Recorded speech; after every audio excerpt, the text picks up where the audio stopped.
대수롭지 않게 여겼다간 큰 코 다치는 만성체증. 무엇보다 예방이 중요한데 오늘 나에 대해 제대로 알아보자.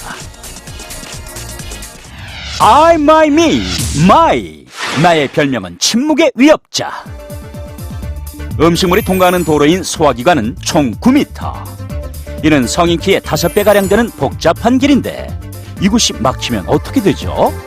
일반적으로 건강한 사람의 경우에는 급체가 와도 토하거나 트름을 시켜서 소화를 할 수가 있는데요. 평소에 만성 체증이 있으신 분들의 경우에는 증상이 항상 있다 보니까 그 증상을 자각하지 못하고 치료 시기를 놓치는 경우가 많습니다.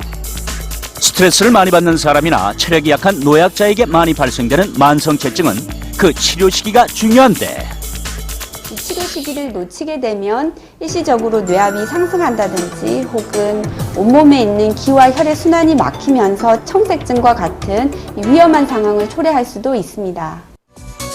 한편 신생아의 경우 수유 후 반드시 트림을 시켜야 한다는데 그 이유가 뭐죠?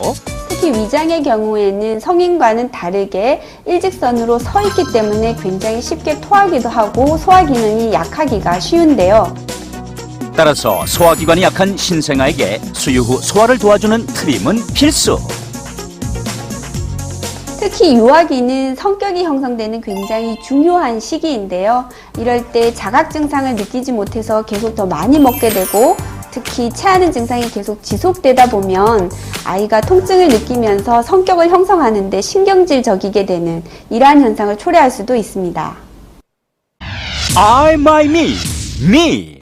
나를 뻥 뚫어보자. 꽉 막힌 속 답답했던 나에 대한 오해와 진실을 뻥 뚫어보자. 아우 다 났어요. 아파요. 체했을 때 할머니가 해주시던 손가락 따기 효과가 있는 걸까? 체증에 도움이 되는 손가락 따기? 소화장애가 있거나 체기가 있을 때에는 엄지손가락의 손톱 한가운데 이 부위를 따주시는 것이 좋습니다. 엄지손가락 밑에 위치한 혈은 그 통로가 명치끝과 연결돼 있어 위장의 초입구를 풀어줘 식체에 도움이 된다고.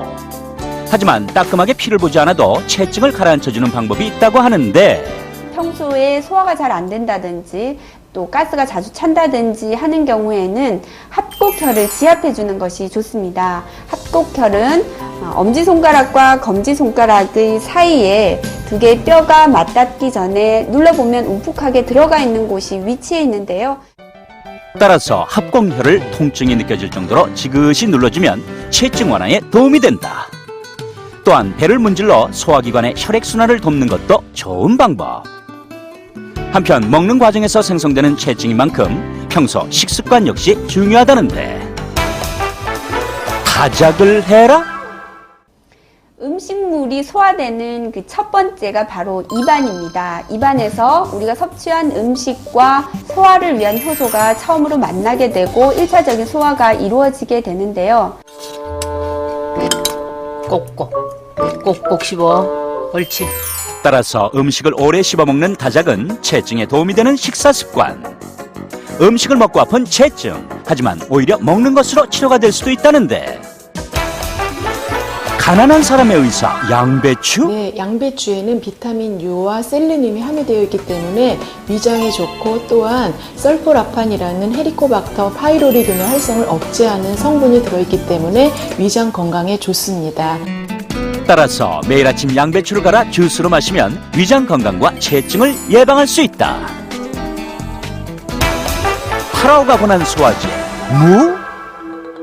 한편 이집트 왕 파라오는 피라미드를 건설하던 노예들의 건강을 위해 무를 주었다는데 그 이유가 뭐죠? 디아스타제라는 효소가 들어있기 때문에 음식과 함께 섭취했을 때 소화 흡수를 도와주고 또한 숙취해소와 함께 체증 완화에 도움이 됩니다.